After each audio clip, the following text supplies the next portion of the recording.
तुम्हें पता चलता है कि इस दुनिया में अब जगह जगह दरारें पड़ चुकी हैं। हर तरह के ट्रांसमिग्रेटर्स, रीइंकार्नेटर्स और स्ट्रेटेजिस्ट्स एक एक करके तुम्हारे शरीर पर कब्जा करते रहे। वो सब कुत्तों की तरह उन तथाकथित हेरोइंस के पीछे भागते रहे, बस उनकी एक नजर या जरा सी दया पाने के लिए। तुम बस ठंडी सांस लेकर सिर हिलाते हो। इन लोगों को अपनी औकात ही नहीं पता। किसी के सामने पालतू कुत्ता बनकर जीने से बेहतर है खुद सबसे ऊपर बैठो और कुत्तों को ट्रेन करो। तुम्हारी आंखों के सामने एक और ट्रांसमिग्रेटर मिटा दिया गया। तुम मुस्कुराते हुए घमंड से बोले, शर्त लगाओगे? मुझे वापस भेज दो। सिर्फ 3 महीने में मैं सभी टारगेट्स को दीवाना बना दूंगा। घमंडी इंसान, तुम तो बस एक चींटी हो। तुम ठंडी हंसी हंसे, लेकिन जिन 10 सेवियर्स को तुमने बड़ी मेहनत से चुना था वो तो उनकी आस्तीन तक छू नहीं पाए। कुछ देर की खामोशी के बाद सिस्टम ने आखिरकार हामी भर दी। तुम्हारे पास सिर्फ 48 घंटे होंगे। अगर पहला मिशन फेल हुआ तो तुम्हें उन सबसे 10 गुना ज्यादा दर्द सहना पड़ेगा। डील। सफेद रोशनी की तेज चमक के बाद तुम धीरे धीरे अपनी आंखें खोलते हो। तुम एक बड़े से बिस्तर पर लेटे हुए थे। तुम उठकर आईने के सामने पहुंचे। आईने में दिख रहा लड़का बहुत पीला पड़ चुका था। उसकी कलाई पर अब भी पुराने ट्रांसमाइग्रेटर के छोड़े हुए कट के निशान मौजूद थे। सिर्फ उन लड़कियों के लिए अपनी कलाई काट ली। सच में इन लोगों को अपने शरीर की कोई कद्र ही नहीं थी। यंग मास्टर, फैमिली हेड आपको बुला रहे हैं। बटर अपनी बात पूरी भी नहीं कर पाया था। हजारों ओरिगामी क्रेन्स से भरा कांच का जार धड़ाम से फूट गया। ये भी किसी पुराने ट्रांसमिग्रेटर की हरकत थी। उन लड़कियों को खुश करने के लिए उसने एक एक करके हजारों ओरिगामी क्रेन्स बनाए थे। तुम आराम से घूमती हुई सीढ़ियों की तरफ बढ़े। फर्श पर बिखरे कांच के टुकड़ों पर पैर रखते हुए तुम सीधे नीचे उतर गए। डाइनिंग रूम में फादर चिन फाइनेंशियल रिपोर्ट्स देख रहे थे। उन्होंने एक बार भी सिर उठाकर तुम्हारी तरफ नहीं देखा। उनके लिए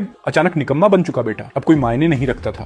सुना है आप मुझे स्कूल से विड्रॉ करवाना चाहते हैं। मॉरिस एकेडमी पूरे ल्यू की सबसे बड़ी पावर और वेल्थ की एकेडमी थी। यहाँ से ग्रेजुएशन करने वाले लोग पूरे कॉन्टिनेंट की इकोनॉमी अपने हाथ में रखते थे। अगर किसी स्टूडेंट को यहाँ से निकाल दिया जाए तो उसका मतलब था उसे पूरी चिन फैमिली ने त्याग दिया है। Class C, last rank. Board का फैसला हो चुका है। मुझे बस एक आखिरी मौका दे दीजिए। अगले मंथली एग्जाम में मैं फिर से अपनी पोजीशन वापस ले लूंगा। मैं तैंग ची को हरा दूंगा। फादर चिन के हाथ में पकड़ा न्यूज़पेपर हल्का सा कांप गया। सामने खड़े लड़के की मौजूदगी उन्हें बहुत जानी पहचानी लगी। उनकी आवाज में और पहली बार झिझक थी। क्या तुम सच में जी बस इस आखिरी बार मुझ पर भरोसा कर लीजिए। अगर मैं फेल हुआ तो मैं खुद इनहेरिटेंस, शेयर्स सब कुछ छोड़ दूंगा और आज के बाद चिन फैमिली से हमेशा के लिए सारे रिश्ते खत्म कर दूंगा। फादर चिन इस काफी देर तक तुम्हें देखते रहे। आखिर में उन्होंने बस एक भारी सांस छोड़ी। एक टॉप स्पोर्ट्स कार धीरे से मॉरिस एकेडमी के सामने आकर रुकी।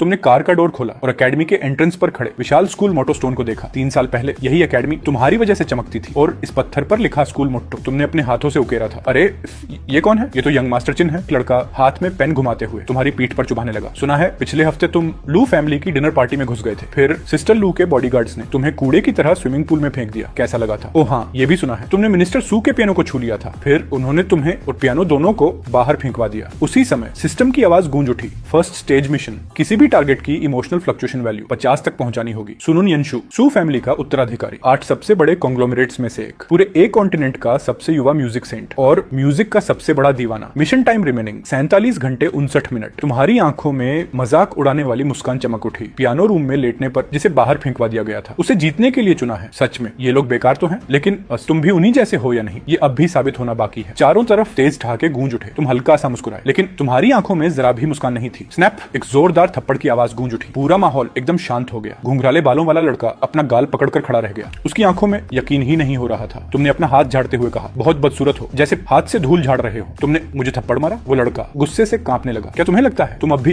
3 साल पहले वाले चिन फैन हो? अब तुम बस चिन फैमिली का छोड़ा हुआ एक बेकार कूड़ा हो। वो गुर्राते हुए सीधे तुम्हारी तरफ झपटा। तुमने बस हल्का सा कदम पीछे खिसकाया। वो अपना बैलेंस खो बैठा और जमीन पर जा गिरा। 2 चारों तरफ खड़े स्टूडेंट्स एक साथ हैरानी से सांस खींचने लगे। क्या ये वही कमजोर चिन फैन है जिसका सबके सामने मजाक उड़ाया जाता था? तुम हल्का सा झुके। जमीन पर पड़े लड़के की कॉलर पकड़कर उसे जबरदस्ती ऊपर देखने पर मजबूर कर दिया। तुमने मेरे कीमती 3 मिनट बर्बाद कर दिए। अब बताओ उसकी भरपाई कैसे करोगे? बस अब बहुत हो गया। उसी समय पहाड़ों के झरने जैसी ठंडी और साफ आवाज गूंजी। निंग बिंग कुछ ही कदम दूर खड़ा था। उसके चेहरे पर हमेशा की तरह ठंडा और बेपरवाह भाव था। वो स्टूडेंट काउंसिल का डिसिप्लिन मिनिस्टर था। उसकी छाती पर लगा आयरिस बैज और भी ज्यादा ठंडा दिखाई दे रहा था। टारगेट निंग बिंग, इनिशियल फेवरेबिलिटी डिटेक्टेड। उसकी लंबी उंगलियां तुम्हारी मोटी डिसिप्लिन फाइल पलट रही थी। तुमने आराम से अपने हाथ बांध लिए और बिल्कुल बेशर्मी से उसे ऊपर से नीचे तक देखने लगे। तुम्हारी सीधी नजर महसूस होते ही चश्मे के पीछे छिपी उसकी भौहें हल्की सी सिकुड़ गई। कैंपस ऑर्डर बिगाड़ने की ये तुम्हारी 13वीं गलती है और ये 5वीं वायलेंट फाइट। उसने पेन निकाला और डिसिप्लिन नोटिस पर तेजी से अपना साइन कर दिया। स्टूडेंट चिन, स्कूल रूल्स के मुताबिक स्टूडेंट काउंसिल को तुम्हें एक्सपेल करने का पूरा अधिकार है। वाह कितने निष्पक्ष हो मिस्टर मिनिस्टर। ये कहते हुए तुम एक कदम आगे बढ़ गए। तुम्हारी उंगलियां धीरे से उसकी बिल्कुल साफ सुथरी यूनिफॉर्म को छू गई। फिर उसके कॉलर के नीचे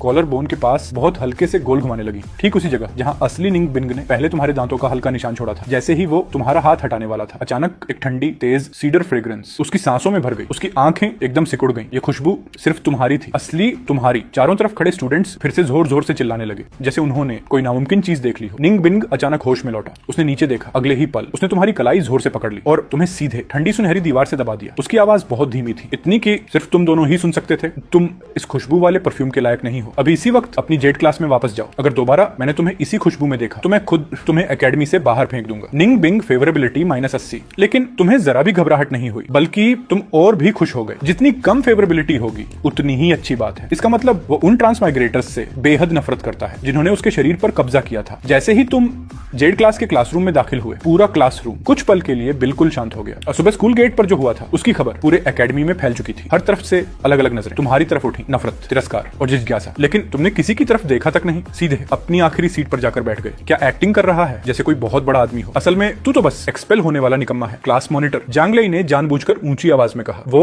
सुबह पिटने वाले कर्ली हेयर लड़के लीवे की चाहने वालों में से एक थे। तुम और खूबसूरत, तुम अचानक रुक गए, धीरे धीरे पीछे मुड़े। सिर्फ एक नजर और जांग लेई की पूरी पीठ ठंडे पसीने से भीग गई। नहीं, मैं इस निकम्मे से डर नहीं सकती। क्या मैंने कुछ गलत कहा? उसने अपनी आवाज और ऊंची कर दी, जैसे अपने डर को छिपाना चाहती हो। दिन भर हंस की चाह रखने वाला मेंढक हर वक्त उन लड़कियों के पीछे पूंछ हिलाता फिरता है। उनकी नजरों में तू जोकर बनने लायक भी नहीं है। स्विश, एक पे सीधे जाकर उसके सिर के पीछे वाली दीवार में धंस गया। उसकी कनपटी से आधा इंच भी दूर नहीं था। पूरा क्लासरूम फिर से शांत हो गया। तुमने एक हाथ से अपनी ठोड़ी टिकाई और दूसरे हाथ से एक और पेन घुमाने लगे। सॉरी, हाथ फिसल गया, कोई बात नहीं। क्लासमेट चिन। उसी समय स्कूल बेल बज उठी। ये छोटा सा तमाशा यहीं खत्म हो गया। अब फाइनेंशियल इन्वेस्टमेंट की क्लास थी। लेक्चर देने वाले 60 साल से भी ज्यादा उम्र के प्रोफेसर थे। सब लोग पिछली क्लास का होमवर्क जमा करो। असल में ये सिर्फ फॉर्मेलिटी थी, क्योंकि क्लास सी के स्टूडेंट्स से उन्हें कोई उम्मीद नहीं थी। असाइनमेंट्स एक एक करके जमा होने लगे। प्रोफेसर बस सरसरी नजर डालते जा रहे थे। जो कुछ भी लिखा गया था उस क्लास एस के लेवल से दूर दूर तक कोई मुकाबला नहीं था। यह असाइनमेंट चेयरमैन चुयू ने खुद दिया था। मकसद था चू फैमिली के कॉन्टिनेंट सी एक्विजिशन प्लान को बेहतर बनाना। लेकिन स्टूडेंट्स ने जो रिपोर्ट लिखी थी वो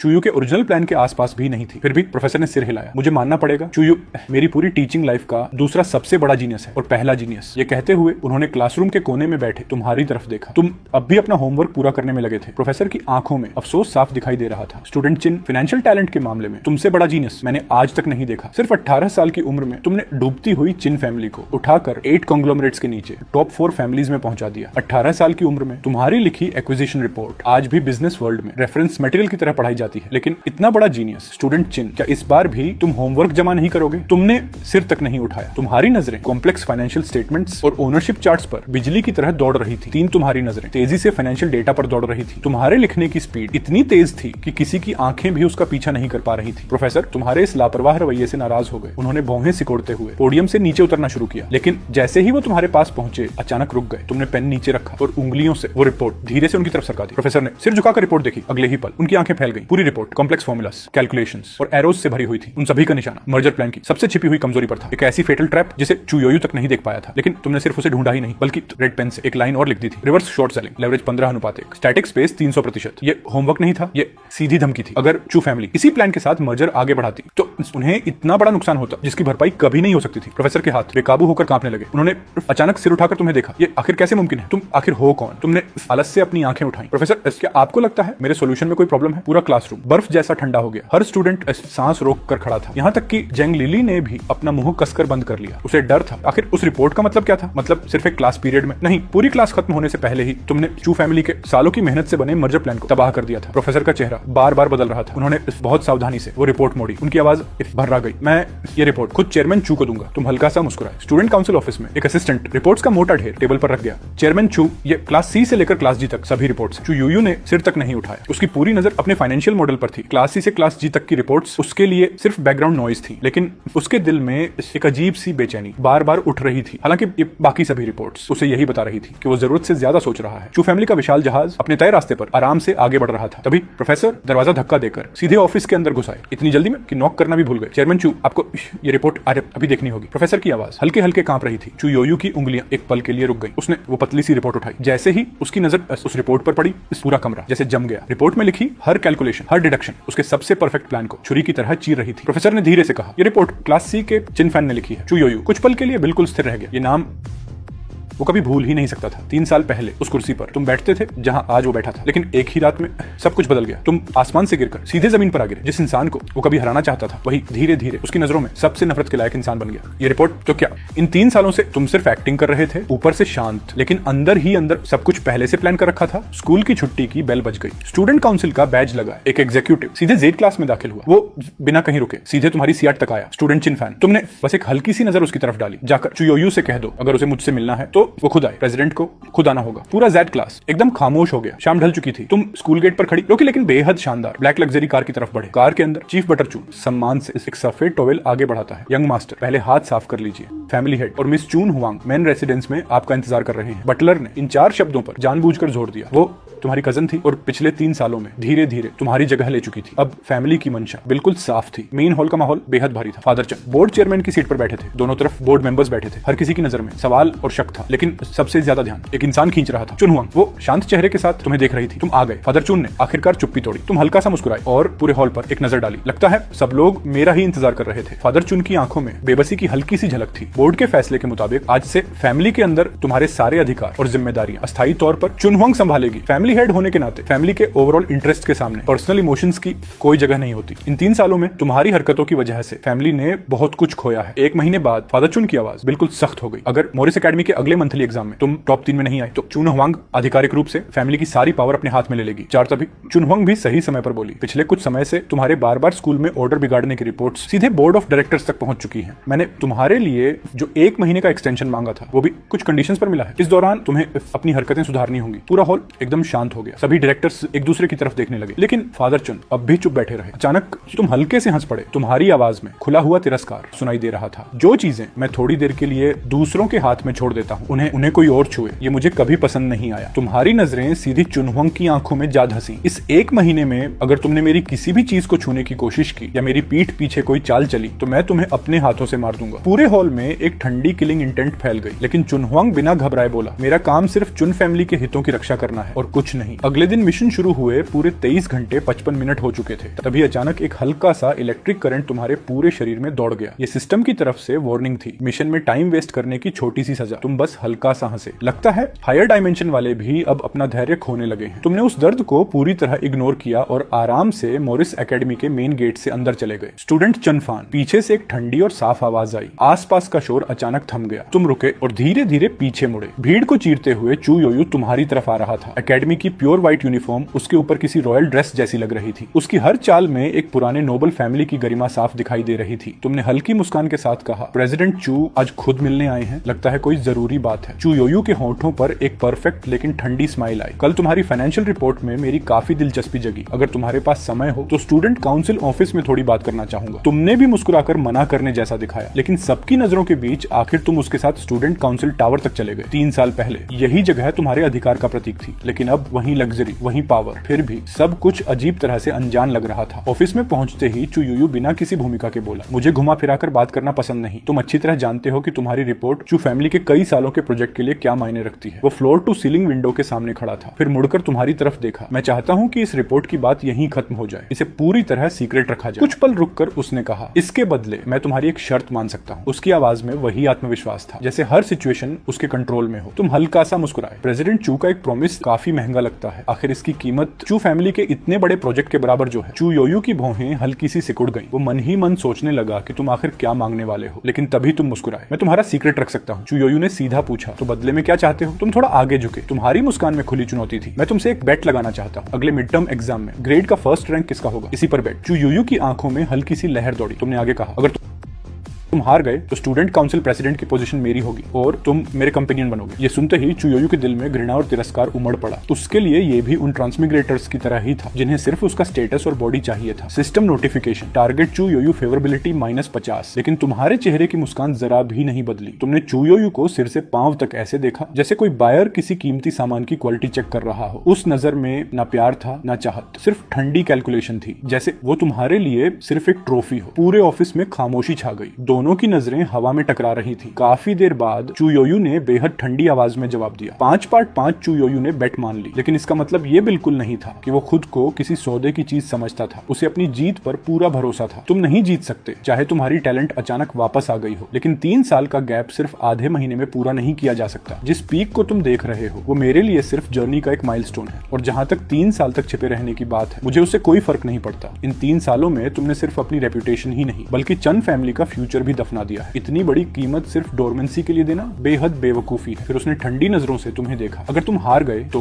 उसकी एमेथिस्ट आइज बिल्कुल शिकार पर नजर गड़ाए बाज जैसी थी। तुम हल्का सा मुस्कुराए। अगर मैं हार गया तो ये रिपोर्ट कभी अस्तित्व में थी ही नहीं। मैं चू फैमिली के मर्जर प्लान में दोबारा कभी दखल नहीं दूंगा। हमेशा के लिए मॉरिस एकेडमी छोड़ दूंगा और 8 मेजर कंसोर्शियम्स की सक्सेसर लिस्ट में भी दोबारा कभी कदम नहीं रखूंगा। चू योयू धीरे धीरे तुम्हारे सामने आकर खड़ा हो गया। उसकी परछाई पूरी तरह तुम्हारे ऊपर पड़ रही थी। उसकी आवाज बर्फ जैसी ठंडी थी। अगर तुम हार गए तो मॉरिस एकेडमी के सेंट्रल स्क्वायर में स्कूल मोटो के सामने, पूरे एकेडमी के सामने घुटनों पर बैठकर अपने पिछले 3 सालों की हर बेवकूफी कबूल करोगे। सबके सामने मानोगे कि तुम मुझसे बीमार हद तक ऑब्सेस्ड थे। उसके बाद हमेशा के लिए मॉरिस छोड़ दोगे, एशिया छोड़ दोगे और जिंदगी में दोबारा कभी वापस नहीं आओगे। तुम्हारी आंखों में डर का नामो निशान नहीं था। उल्टा एक्साइटमेंट की वजह से तुम्हारे चेहरे पर हल्की लालिमा आ गई थी। उसी पल दोनों के बीच एक इनविजिबल कॉन्ट्रैक्ट बन गया। इस गैम्बल में दांव पर सिर्फ जीत हार नहीं थी, बल्कि पावर, फैमिली का फ्यूचर, फ्रीडम और एक ह्यूमिलिएटिंग ट्रॉफी भी थी। सिस्टम ने पूछा, तुम बहुत एक्साइटेड लग रहे हो। मेरे एनालिसिस के हिसाब से तुम्हारे पास उसे हराने के लिए पर्याप्त कैपिटल भी नहीं है। तुम हल्का सा हंसे। यही तो मजा है। बिना रिस्क वाला गैम्बल मुझे कभी पसंद नहीं आया। मिशन का 15 घंटे 43 मिनट पूरा होते ही सिस्टम की पनिशमेंट पहले से भी ज्यादा दर्दनाक हो गई। पूरे शरीर में तेज दर्द दौड़ गया। तुमने क्लासरूम की क्लॉक की तरफ देखा। स्कूल खत्म होने में सिर्फ 30 मिनट बचे थे। अगर आज सू फैमिली नहीं पहुंचे तो अगला मिशन मुश्किल हो जाएगा। स्कूल के बाद तुम सीधे मॉरिस एकेडमी ईस्ट विंग डोम कॉन्सर्ट हॉल पहुंचे। यहाँ मौजूद था अगला टारगेट, सुनुन यंशु, एक ऐसा इंसान जिसने अपनी पूरी सोल म्यूजिक को समर्पित कर दी थी। उसने ठंडी आवाज में कहा, मैंने पहले भी कहा था ये जगह तुम्हारे लिए नहीं है, लेकिन तुमने उसकी बात जैसे सुनी ही नहीं। तुम्हारी नजर पियानो पर बिखरे हुए पुराने म्यूजिक शीट्स पर पड़ी। हर जगह कटे हुए नोट्स, बार बार की गई करेक्शंस, गुस्से में मारे गए पेन मार्क्स और बेतरतीब स्क्रैचेस थे। तुमने आराम से कहा, मेजर 47 और मेजर 7th कोड को माइनर डोमिनेंट 7th में रिजॉल्व करने की कोशिश। इसे तुम 17 बार बदल चुके हो। होल टोन स्केल भी ट्राई कर लिया, लेकिन फिर भी सेटिस्फाइड नहीं हुए। तुम धीरे धीरे उसके पास पहुंचे। बताओ इस मेलोडी में आखिर कहना क्या चाहते हो? तुम्हारी उंगलियां हल्के से उसके कंधे को छू गई। सिस्टम नोटिफिकेशन, टारगेट सुनुन यंशु, इमोशनल फ्लक्चुएशन। 35 तुमने उसका नाम धीरे से पुकारा। सुनुन यंशु इस वक्त तुम्हारे अपने नाखून घुटनों में ढांसे हुए थे। शरीर दर्द से भर चुका था, लेकिन चेहरे पर जरा भी बदलाव नहीं था। तुमने उसका ठंडा हाथ धीरे से पकड़ लिया। म्यूजिक कभी झूठ नहीं बोलता। मुझे गेस करने दो, इस मेलोडी में फियर बह रहा है ना? ये शब्द किसी हथौड़े की तरह उसके दिल पर गिरे। फिर तुम उसके कान के पास झुके, या फिर ये लेपर्ड वुमन है। ये आखिरी 3 शब्द सुनते ही सुनून यंशु का पूरा शरीर कांप उठा। उसने झटके से अपना हाथ छुड़ाने की कोशिश की, लेकिन तुमने उसकी रिस्ट मजबूती से पकड़ रखी थी। नहीं, वो नहीं। उसकी टूटी हुई आवाज किसी रोते हुए इंसान जैसी लग रही थी। तुमने उसकी आंखों में देखते हुए कहा, तुम इस पियानो से नफरत करते हो, इन नोट्स से नफरत करते हो, सबसे ज्यादा म्यूजिक जीनियस कहलाने से नफरत करते हो। तुम्हारी नजर उसके कांपते हुए शरीर के पार उसकी सोल तक पहुंच चुकी थी। तुम्हारी माँ वो सेंचुरी की सबसे बड़ी पियानो प्रोडिजी थी। तुमने म्यूजिक उसी की वजह से सीखा। जीनियस सन का क्राउन भी उसी ने दिया, लेकिन उसी की वजह से आज तुम्हें पियानो से नफरत है। यही वजह है कि ये कंपोजिशन तुम कभी पूरी नहीं कर पाओगे। तुमने पियानो पर बिखरे हुए म्यूजिक शीट्स की तरफ देखा और धीमे से कहा, ये कोई सिम्फनी नहीं, बल्कि तुम्हारी मर चुकी सोल के नाम लिखा गया एक रिक्वियम है। सिस्टम नोटिफिकेशन, टारगेट सुनुन यंशु, इमोशनल फ्लक्चुएशन, 85 मिशन कंप्लीट, 6/6। सुनुन यंशु की दर्द भरी चीखें और सिस्टम की ठंडी मैकेनिकल वॉइस एक साथ गूंज उठी। आखिर पेन भी तो इमोशन का ही एक रूप है। वो sheet music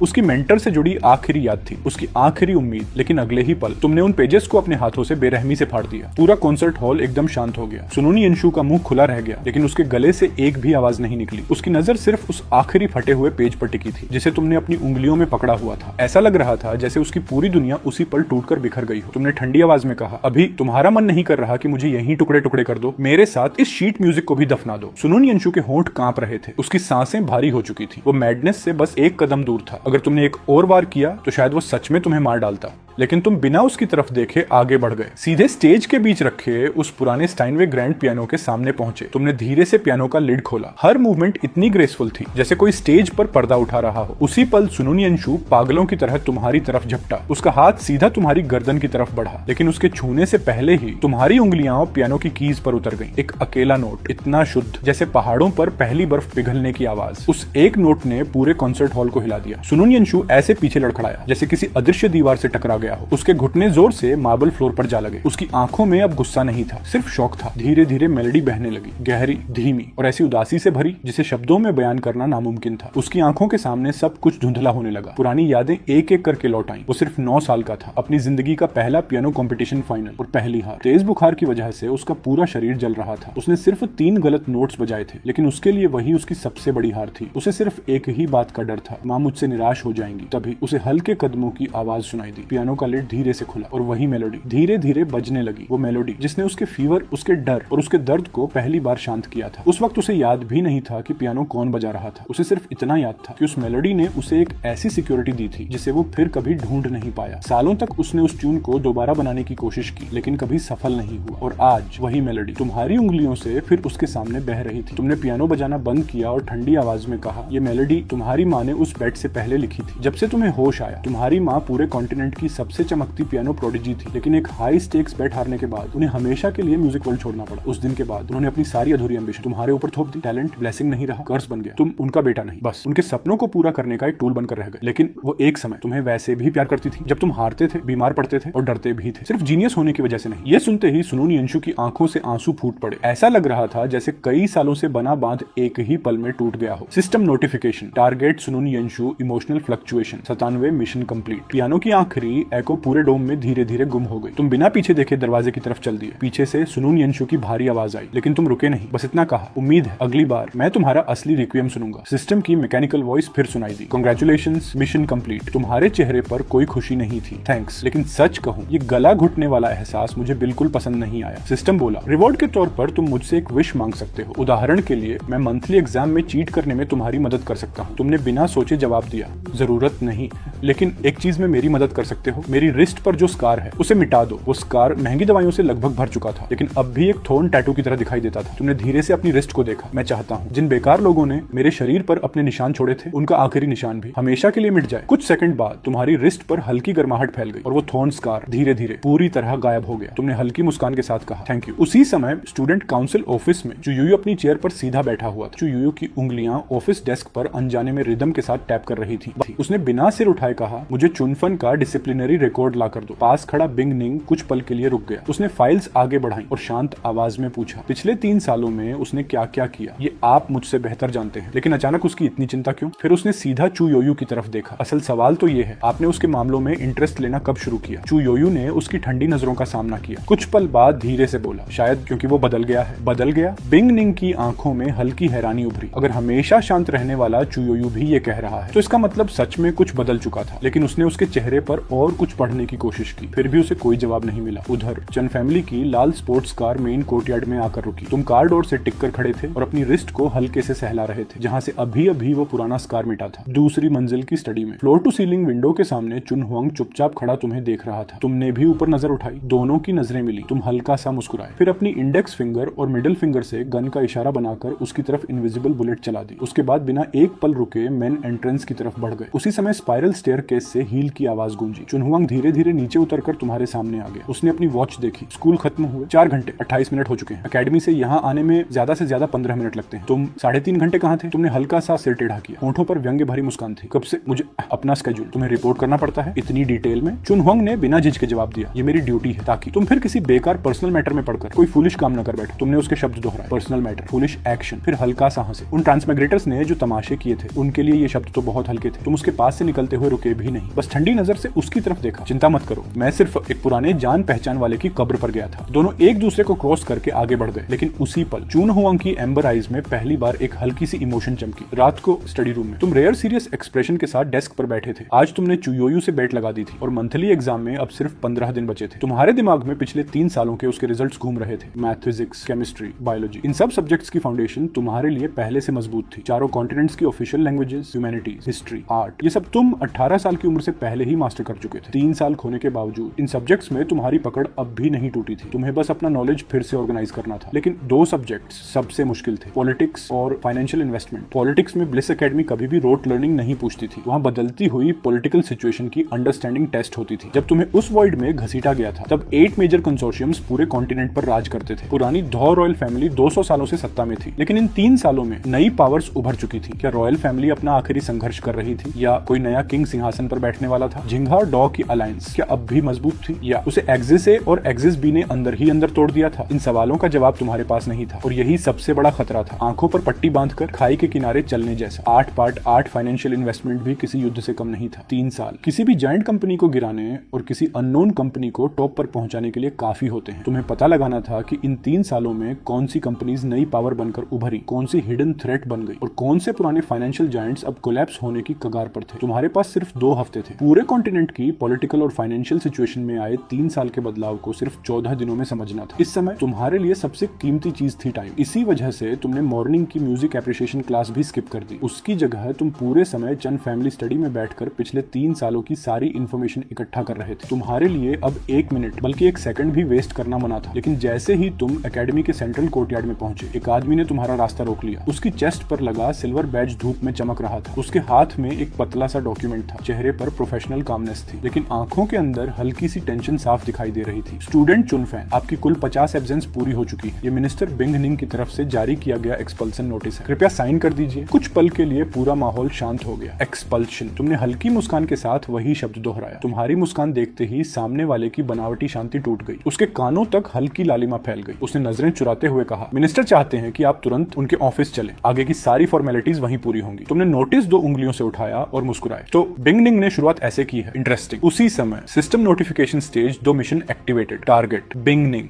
required favourability 30, time limit 72 hours. तुम हल्का सा हंसे। चलो देखते हैं। कुछ देर बाद तुम सुपरविजन डिपार्टमेंट ऑफिस पहुंच गए। सेक्रेटरी ने दरवाजा नॉक किया। अंदर बिंग निंग अपनी चेयर पर सीधा बैठा था। व्हाइट यूनिफॉर्म हमेशा की तरह एकदम साफ थी। चेस्ट पर लगा आइरिस बैज ठंडी चमक बिखेर रहा था। तुम्हें देखकर भी उसके चेहरे पर कोई बदलाव नहीं आया। स्टूडेंट चून, साइन करने से पहले आपको नोटिस कंफर्म करना होगा। लेकिन तुम बैठे नहीं। तुमने नोटिस उठाकर सीधे उसके डेस्क पर रख दिया और धीरे से उसकी तरफ सरका दिया। डायरेक्टर, इतना बड़ा गिफ्ट थोड़ा अचानक नहीं है? बिंग निंग की नजर नोटिस पर गई। Academy rule number 50, maximum unexcused absences, automatic expulsion. उसकी आवाज पूरी तरह शांत थी। मैं सिर्फ रूल्स फॉलो करता हूँ। कृपया साइन कर दीजिए। बाकी आर्काइव और डिपार्चर प्रोसीजर्स मैं खुद हैंडल कर लूंगा। उसने नोटिस के नीचे खाली जगह की तरफ इशारा किया। तुम हल्का सा मुस्कुराए। पास रखी कॉफी अभी भी गर्म थी। तुमने कप उठाया, धीरे से एक एसाइप लिया और आराम से बोले, बोरेट कॉफी बीन्स, उसमें बस 1 मिलीलीटर मेपल सिरप। सच में उसकी बिटर टेस्ट को और भी शार्प बना देता है। फिर तुमने उसकी आंखों में देखते हुए कहा, लेकिन तुमने तो खुद कहा था तुम्हें ये टेस्ट सबसे ज्यादा नापसंद है। ये सुनते ही बिंग निंग का काम एक्सप्रेशन पहली बार टूट गया। उसने झटके से तुम्हारी रिस्ट पकड़ ली। उसकी पकड़ आयरन क्लैंप जैसी मजबूत थी। उसकी आंखों में एंगर, फियर, कंफ्यूजन और किसी दबे हुए इमोशन का तूफान साफ दिखाई दे रहा था। तुम्हें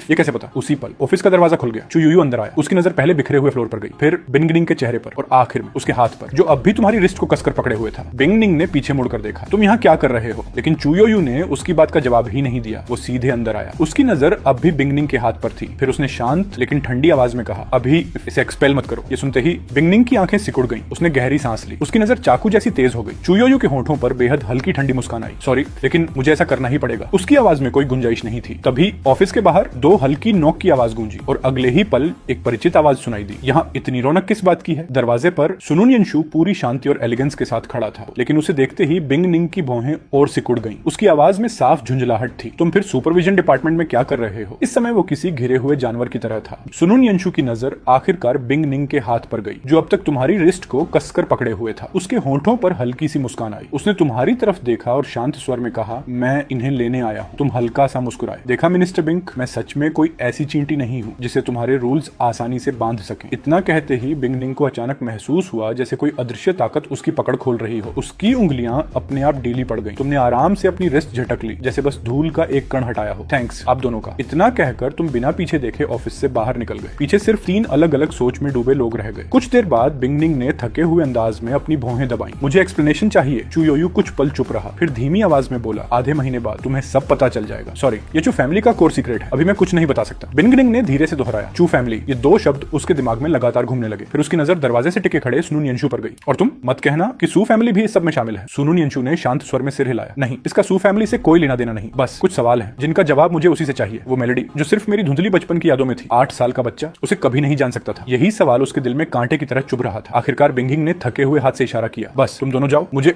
अकेला छोड़ दो। दोनों बाहर निकल गए, लेकिन जाते जाते चू योयू ने बिंग निंग की तरफ एक गहरी नजर डाली। उस नजर में कई अनकहे मतलब छिपे थे। ऑफिस में अकेला रह गया बिंग निंग धीरे से चेयर पर बैठ गया। उसके दिमाग में बार बार वही कॉफी घूम रही थी, Malachi island coffee beans, 1 millilitre maple syrup. उसे इस कॉफी की सावर और बिटर टेस्ट बिल्कुल पसंद नहीं थी, फिर भी वो हमेशा यही कॉफी पीता था क्योंकि यही तुम्हारी फेवरेट कॉफी थी। उसके मन में एक नया सवाल उठा, क्या वो ट्रांसमिग्रेटर्स जो इतने साल तुम्हारे शरीर में रहे, उन्होंने उसकी हर आदत, हर पसंद इतनी बारीकी से स्टडी कर ली थी, या सचमुच तुम वापस आ चुके थे? उधर सिस्टम नोटिफिकेशन टारगेट बिंग निंग फेवरेबिलिटी -80 से -87 लगातार ऊपर नीचे हो रही थी। सिस्टम ने पूछा, तुम बिल्कुल भी हैरान नहीं हुए? तुम हल्का सा मुस्कुराए। मुझे हैरान होना चाहिए? सिस्टम पहली बार थोड़ी तारीफ भरी आवाज में बोला, वेल डन। सिर्फ 2 दिनों में तुमने चुयुयू और सुनुन यिनशु दोनों को अपने लिए रूल्स तोड़ने पर मजबूर कर दिया। शिकार को अपने पक्ष में करने की तुम्हारी क्षमता मेरी उम्मीद से कहीं ज्यादा है। अगले दिन जैसे ही तुम क्लासरूम में दाखिल हुए, पूरा क्लास अचानक शांत हो गया। हर कोई तुम्हें ही देख रहा था। क्यूरियोसिटी, शॉक और ओने, हर तरह की नजरें तुम पर टिकी थी, लेकिन तुमने किसी की तरफ देखा तक नहीं। सीधे विंडो के पास अपनी सीट पर जाकर बैठ गए। डेस्क पर एक सफेद इनविटेशन कार्ड रखा था। यंग मास्टर डू जिटिंग की बर्थडे पार्टी का इनविटेशन, डेट जून 5, टाइम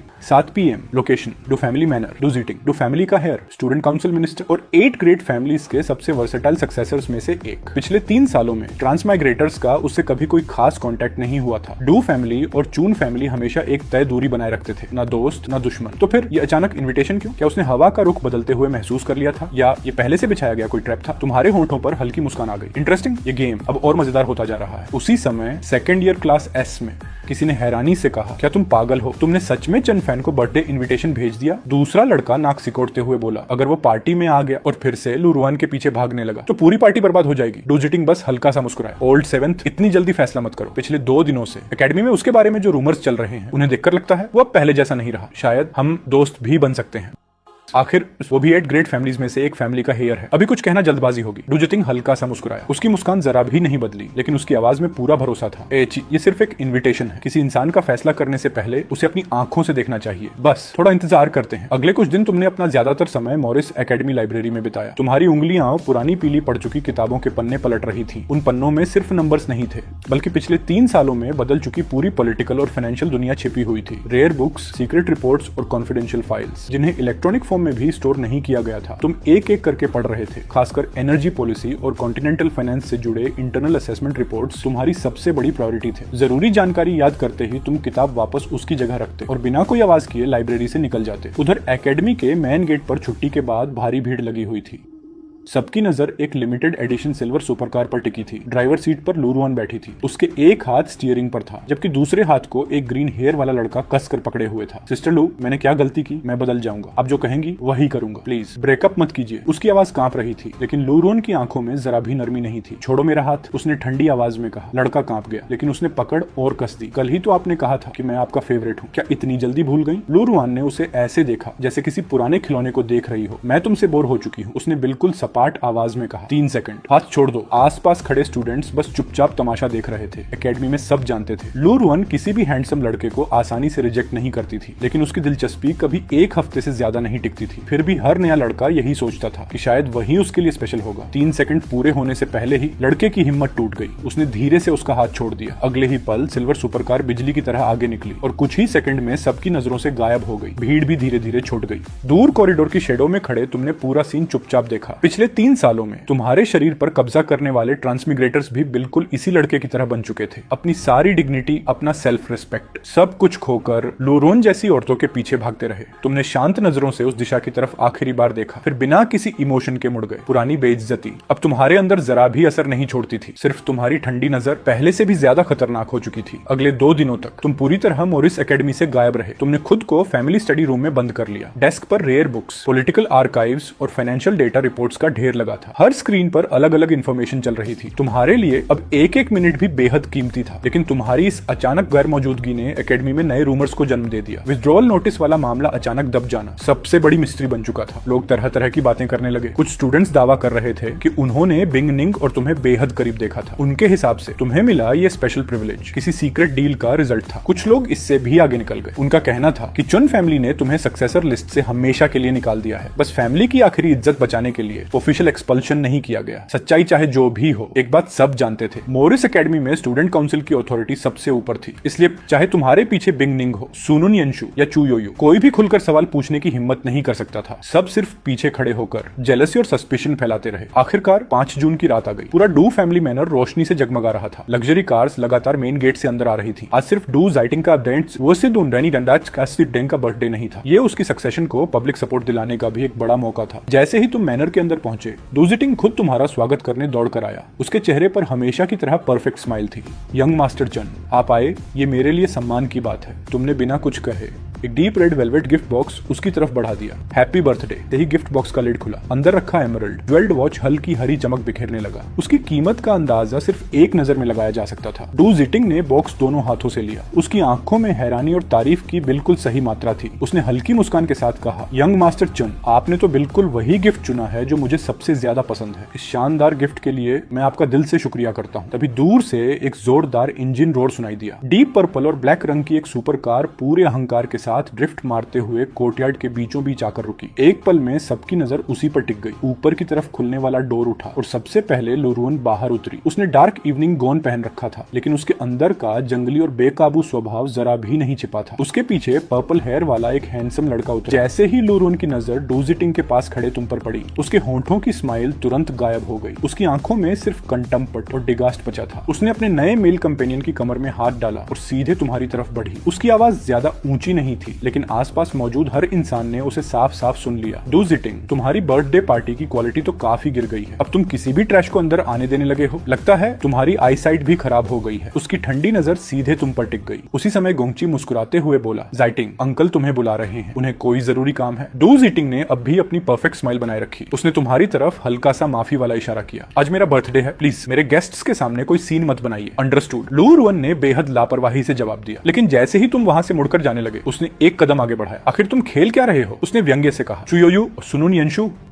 तुमने उन दोनों घमंडी लोगों से भी अपने लिए बात करवा ली, लेकिन मैं उनके जैसी नहीं हूं। अपने गंदे इरादे मुझ पर आजमाने की कोशिश भी मत करना, वरना मैं तुम्हें पूरी तरह बर्बाद कर दूंगी। तुमने बस एक बार उसकी तरफ देखा, ऐसे जैसे सामने कोई इंसान नहीं, सिर्फ रास्ते की धूल खड़ी हो। तुम्हारी आंखों की बेपरवाही उसकी हर बात से ज्यादा अपमानजनक थी। तुम बिना एक शब्द बोले, बिना रुके सीधे आगे बढ़ गए। लूरुन वहीं खड़ी रह गई। उसका चेहरा पल भर में काला पड़ गया। उसे ऐसा महसूस हुआ जैसे उसने पूरी ताकत से पंच मारा हो और सामने सिर्फ हवा हो। ये दूसरी बार था जब तुमने उसे पूरी तरह इग्नोर किया था। आसपास खड़े लोग धीरे धीरे फुसफुसाने लगे। उसी समय सिस्टम की आवाज तुम्हारे कानों में गूंजी। बिगनिंग फेवरेबिलिटी +3, मिशन रिमेनिंग टाइम 1 घंटा 32 मिनट। तभी पीछे से एक दबी हुई आवाज सुनाई दी। उस आवाज में झिझक भी थी और सालों पुरानी उम्मीद भी। तुम धीरे धीरे मुड़े। सामने बिंग निंग खड़ा था। तुमने हल्की मुस्कान के साथ कहा, मिनिस्टर बिंग, क्या कोइंसिडेंस है? आप भी फ्रेश एयर लेने आए हैं? लेकिन बिंग निंग ने तुम्हारी बात का कोई जवाब नहीं दिया। वो एक कदम आगे बढ़ा। अब तुम दोनों के बीच की दूरी लगभग खत्म हो चुकी थी। उसने गहरी सांस ली। मुझे याद है, उसकी आवाज बेहद धीमी थी। मेरे 10वें बर्थडे पर किसी ने पार्टी से चुपके से मुझे बाहर निकाला था और बैकयार्ड के स्विंग्स तक ले गया था। वो कुछ पल चुप रहा, हर शब्द जैसे किसी पुराने जख्म को फिर से खोल रहा था। तुम्हारी उंगलियां जो वाइन ग्लास पकड़े हुए थी, अनजाने में हल्का सा कस गईं। बस इतना सा बदला। बिंग निंग के दिल में तूफान खड़ा करने के लिए काफी था। उसने कांपती आवाज में पूछा, वो तुम थे,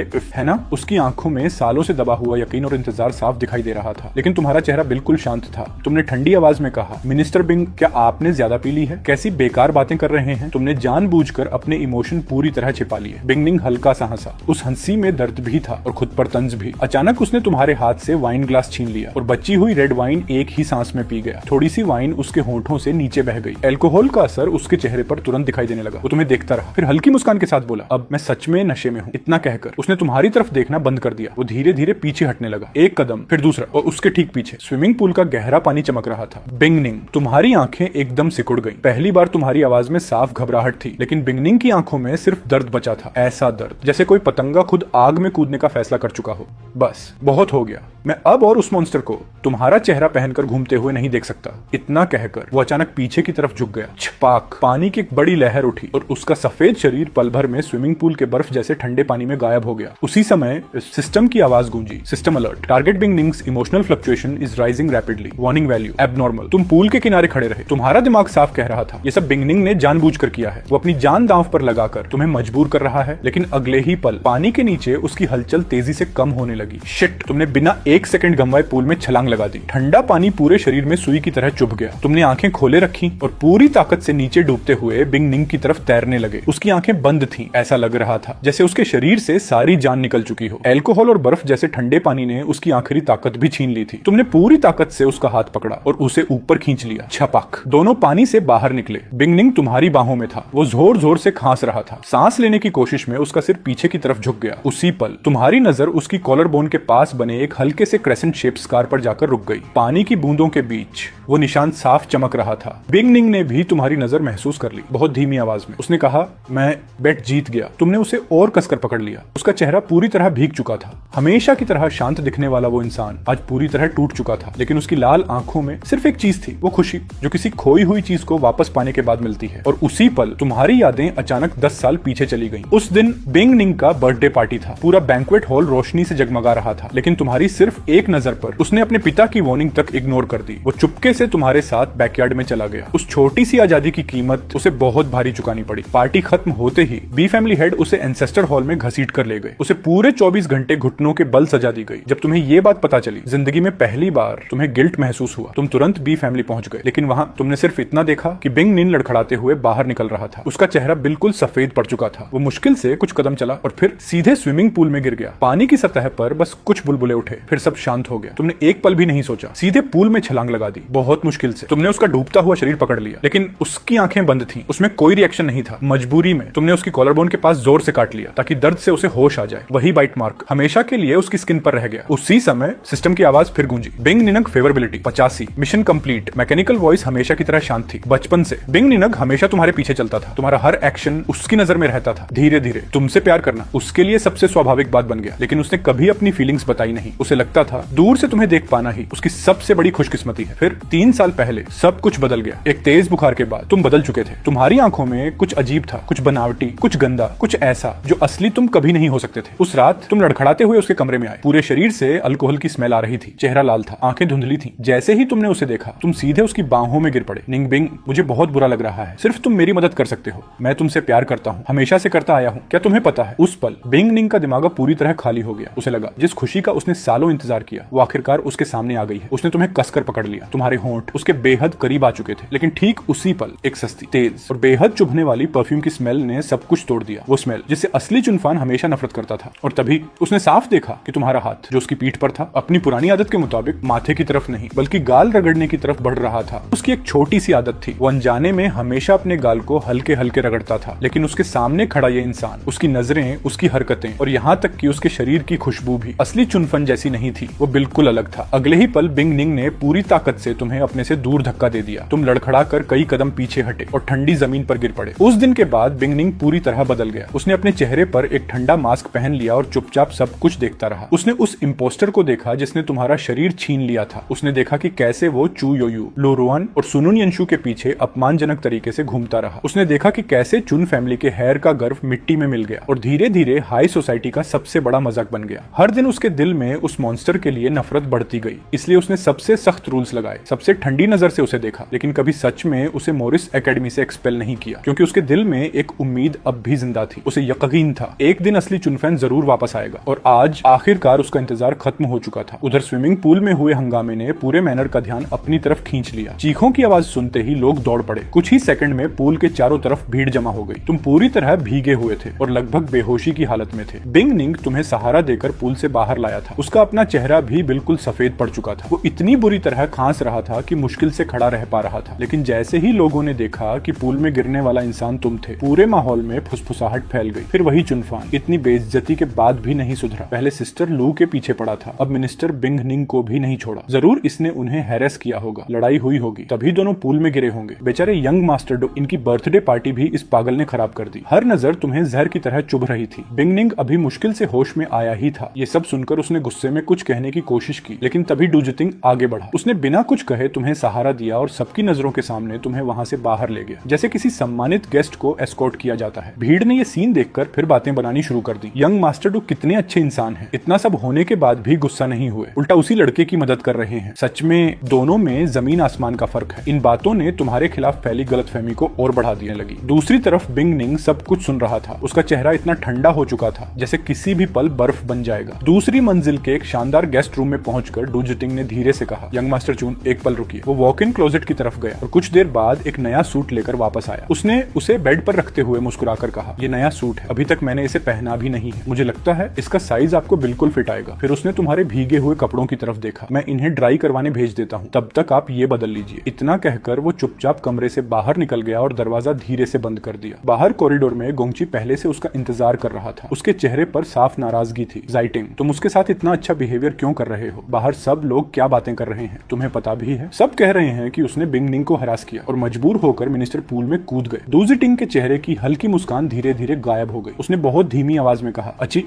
बात इतनी आसान नहीं है। I saw everything. गोंगची हैरानी से उसकी तरफ देखने लगा। डू जिटिंग की नजर गेस्ट रूम के बंद दरवाजे पर टिक गई। मैंने बिंग निंग की आंखें देखी थी, उनमें गुस्सा नहीं था, हैरेसमेंट का डर भी नहीं था, उनमें सिर्फ दर्द था, किसी खोई हुई चीज को वापस पाने की खुशी थी और ऐसा पछतावा जो इंसान की हड्डियों तक उतर जाता है। फिर उसने गोंगची की तरफ देखा, क्या तुम्हें सच में लगता है जिस इंसान को हरास किया गया वो पूल से बाहर आने के बाद ऐसी नजर से सामने वाले को देखेगा? गोंगची पूरी तरह चुप हो गया। उसे भी पूल के किनारे खड़े बिंग निंग की वो नजर याद आ गई। वो नजर किसी हैरेसर के लिए बिल्कुल नहीं थी, उसमें कुछ और ही था। डू जिटिंग की आंखें और गहरी हो गई। अगले ही पल उसने फिर से अपने चेहरे पर वही परफेक्ट जेंटल स्माइल पहन ली। चौधर डू जिटिंग ने हल्की मुस्कान के साथ कहा, मुझे नहीं पता क्यों, लेकिन अब चुन फैमिली का ये इल्डस्ट यंग मास्टर पहले से कहीं ज्यादा इंटरेस्टिंग लगने लगा है। इतना कहकर वो मुड़ा। चलो, बैंक्वेट अब भी खत्म नहीं हुआ है, असली फिनाले अभी बाकी है। कुछ देर बाद तुम नए कस्टम टक्सीडो पहनकर हॉल में वापस आए। काले आसमान जैसी गहरी ब्लैक ड्रेस पर व्हाइट डिजाइन ऐसे चमक रहा था जैसे रात के आसमान में तारे बिखरे हों। इस बार भी सबकी नजर तुम पर गई, लेकिन पहले जैसी हंसी नहीं थी। उनकी आंखों में सिर्फ हैरानी और अनसर्टेनिटी थी। उसी समय डू जिटिंग मैन स्टेज पर पहुंचा। स्पॉटलाइट सीधे उसके ऊपर आकर रुकी था। तभी फादर डू आगे आए और शांत आवाज में बोले, आज रात आप सभी का धन्यवाद जो मेरे बेटे डू जिटिंग का बर्थडे सेलिब्रेट करने यहाँ आए। इसी मौके पर मैं ऑफिशियली ड्यू कॉर्पोरेशन के 30% शेयर्स अपने बेटे के नाम ट्रांसफर करता हूँ। उम्मीद है आगे भी आप सभी उसे अपना सपोर्ट देंगे। पूरे हॉल में हलचल मच गई, जोरदार तालियां गूंज उठी। 30% शेयर्स सिर्फ बर्थडे गिफ्ट नहीं थे, बल्कि पूरे स्टेट ए के सामने डू फैमिली का ऑफिशियल डिक्लेरेशन था कि अब डू जाइटिंग उनका अगला सक्सेसर है। तालियां शांत भी नहीं हुई थी कि फादर डू ने फिर बोलना शुरू किया। इसी के साथ डू फैमिली और लू फैमिली एक और गुड न्यूज भी सबके साथ शेयर करना चाहते हैं। सारी नजरें एक साथ लू रोन की तरफ मुड़ गईं। वो अपने नए मेल कंपेनियन के साथ खड़ी थी और लापरवाही से एक पर्पल गोल्ड लाइटर घुमा रही थी। दोनों फैमिलीज की सहमति से हमने तय किया है कि डू जिटिंग और लू रोन की एंगेजमेंट जल्द ही ऑफिशियली होगी। पूरा हॉल एक बार फिर शोर से भर गया। ये सिर्फ एंगेजमेंट नहीं थी, ये दो सबसे ताकतवर फैमिलीज का अलायंस था। लेकिन सबसे अजीब बात ये थी कि अनाउंसमेंट सुनकर भी दोनों मेन कैरेक्टर्स के चेहरे पर कोई बदलाव नहीं आया। लू रोन ने बस हल्का सा सिर उठाया, फिर उसी लापरवाही से अपना लाइटर घुमाने लगी। उसके साथ खड़ा लड़का कुछ बोलकर मुस्कुराया और वो भी हल्का सा हंस दी, जैसे अब भी जिस एंगेजमेंट की अनाउंसमेंट हुई हो उसका उससे कोई लेना देना ही ना हो। दूसरी तरफ स्टेज पर खड़े डू जिटिंग के चेहरे पर भी वही परफेक्ट स्माइल थी। वो सबको शांति से थैंक्स कह रहा था, जैसे इतनी बड़ी अलायंस भी उसके लिए कोई खास मायने नहीं रखती। हॉल में मौजूद सभी लोग जानते थे 8 ग्रेट फैमिलीज में मैरिज प्यार के लिए नहीं बल्कि इंटरेस्ट्स के लिए होती है। कुछ देर बाद फिर से कांग्रेचुलेशंस और अप्लॉज की आवाजें गूंजने लगी। उसी समय सिस्टम की आवाज सुनाई दी, टारगेट लू रोन फेवरेबिलिटी +20, मिशन टाइम रिमेनिंग 7 डेज। तुम्हारी नजर सीधे लू रोन पर टिक गई। वो अब भी मुस्कुरा रही थी, लेकिन उसकी आंखों में खुली हुई नफरत और ठंडी हिंसा साफ दिखाई दे रही थी। अचानक उसने भी तुम्हारी तरफ देखा। तुम्हारी वही ठंडी नजर फिर से उसके दिल में चुभ गई। फिर वही नजर, उसने मन ही मन दांत भींचे। बस रुको जरा। उसकी आंखें खतरनाक तरीके से सिकुड़ गईं। उसके पास खड़ा मेल कंपेनियन भी उसके चेहरे का बदलता एक्सप्रेशन देखकर घबरा गया। लेकिन उससे पहले कि लू रुआन तुम्हारी तरफ बढ़ती,